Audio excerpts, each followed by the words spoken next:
ლუდომანია, დოფამინური ციხე და მოპარული მომავალი. იცოდით, რომ აზარტული თამაშებისას თქვენი ტვინი ზუსტად ისეთ რეაქციას იძლევა, როგორცაც უძლიერესი ნარკოტიკის მიღებისას და გამარჯვებაზე მეტად მას სინამდვილეში თავად მოლოდინი აგიჟებს. ლუდომანია ეს არის უხილავი ჯაჭვი, რომელიც ადამიანს რეალობას ხვეთს. მეცნიერულად დამტკიცებულია, რომ წაგების მომენტშიც კი, როდესაც ციფრები თქვენ სასარგებლოდ არ ჩერდება, ტვინი მაინც გამოყოფს ადრენალინს.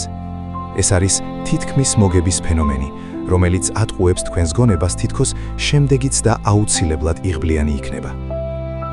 1980-იან წლებში ჩატარებულმა კვლევებმა აჩვენა, რომ აზარტული მოთამაშის ტვინში პრეფრონტალური ქერქი, რომელიც გადაწყვეტილებების მიღებაზეა პასუხისმგებელი, პრაქტიკულად ითიშება.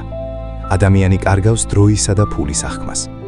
სტატისტიკით, მოთამაშეთა 90%-ზე მეტი საბოლოოდ ყველაფერს აგებს, თუმცა ილუზია, რომ ისინი სისტემას აჯობებენ, მათ ბოლო წამამდე არ ტოვებს.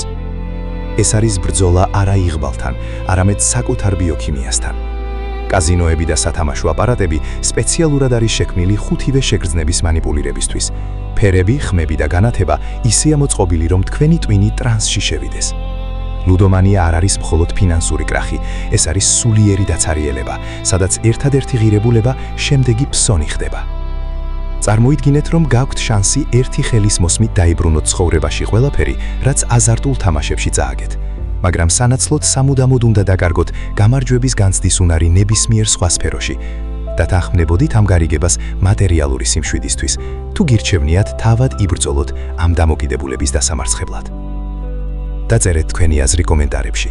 გქონიათ ეს პრობლემა ან გყავთ ვინმე გარშემო. გამოიწერეთ დროის მიღმა.